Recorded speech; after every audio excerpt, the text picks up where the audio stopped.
Philando Castile shootings in Baton Rouge, some of the people in the community realized that we need to get together and start organizing. And based on that, we held a series of meetings and began forming this organization. The vision of this organization is to create self-sufficient and safe communities.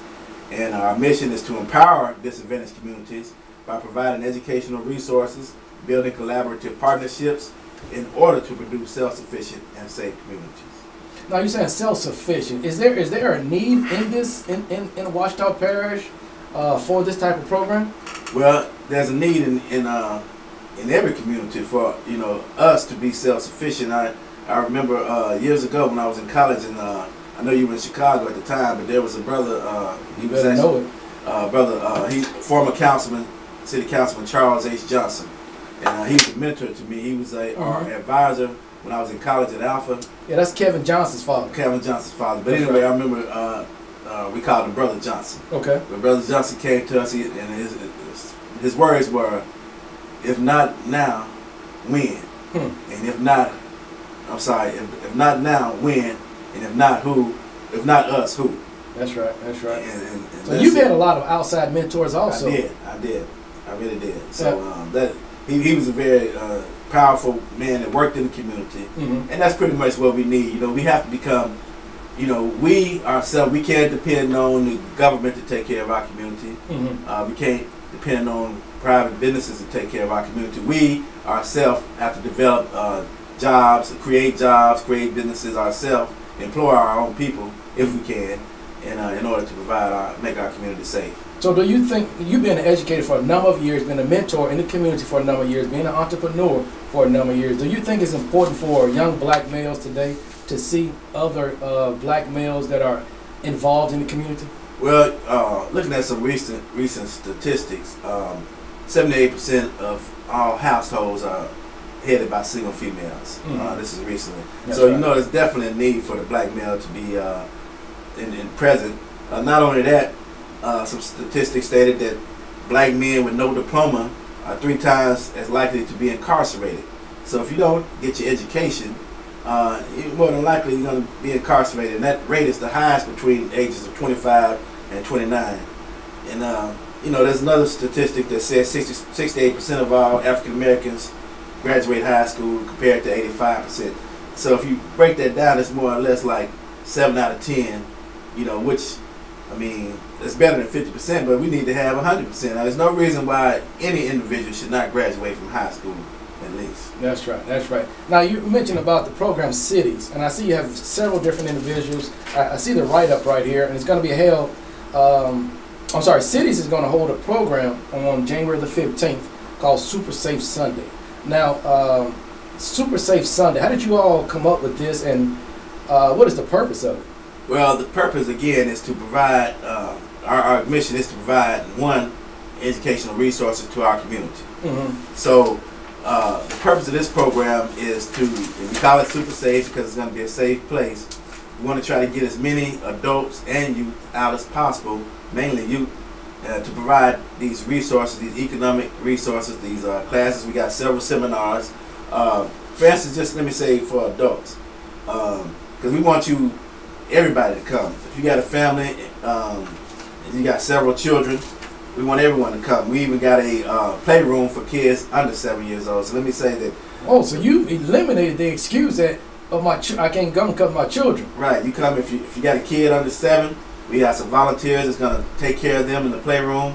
So we got classes that are separate for adults as well as children. Some of those classes, let me say, for adults, parenting in times like these. And we're not saying that no one knows how to parent, but there are parenting tools, parental tools that you have to be able to use, and many parents don't know about. Right. We know, the old school way of, I'm going to whoop you or this and that, and sometimes that just doesn't do the job. There's other ways. Parents have to understand that you can, as a parent, you provide everything for your kid. And so there are some things that you can do as far as taking things away from these kids. You don't necessarily have to beat them all the time, but they always want something. So they don't, you can take the cell phone, take the little games that they're playing, or not pay for, these shoes that they want. So there's different types of tools and methods that you can use to help you with your parenting skills. So and the reason again we're trying to get parents involved as well. Another class is for interaction with law enforcement. You know, they've been going around, and we have that class separate. We have a youth class and a parenting class because they're two different ways that you interact. And if you realize, all the people that have been shot by police officers have been adults. You know, so we have to offer that to adults as well. And that's right. That's going to be given by Chief Quentin Holmes. Okay, well, good. You know, he's going to elaborate that. And plus, for the youth, the sheriff's office is going to provide that. Okay.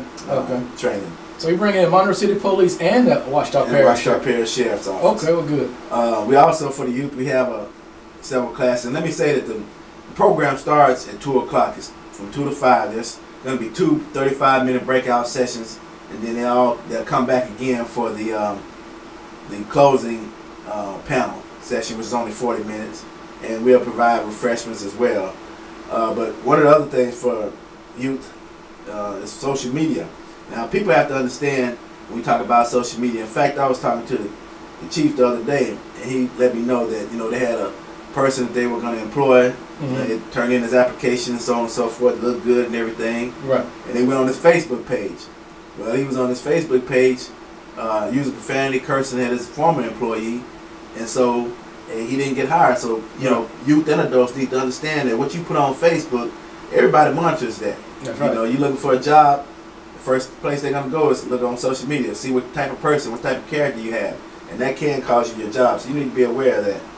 Also, there'll be a class on career readiness and goals. It's important concepts for setting goals for students to begin thinking about careers. Many times, as a young children in high school, junior high, we're not really taught goal setting. Start from whatever if you're in the 8th grade, what do you want to do? Get your career ready and stay focused on that path. They just put out there, give them this curriculum, and graduate, and they still don't know what they want to do. That's right. So you have to start early on that. Financial literacy and entrepreneurship. As a race, Brian, we spend so much money. You know what I'm saying? And we do. And how can we become entrepreneurs when we're consumers mostly? Exactly. And so we have to be taught how to save money. I may have to come to that class because we got like 1.3 trillion as far as buying power, but it's really focused on being consuming. Right. We got to become producers. Yeah. As we become producers, then we give back to our community. You said earlier, then we start employing people in our community. Right. And as we start employing, more people are working. Then they start investing in greater assets, homes, their own businesses, taking care of their families. So it starts at a small micro level, but it expands out to macro. I heard you say one time previously about Black Wall Street. Yes. Right. I mean, the money circulated 40 times before it left the community. Now, ours doesn't circulate at all. Right. And then those in the community that own businesses take it back to their community. So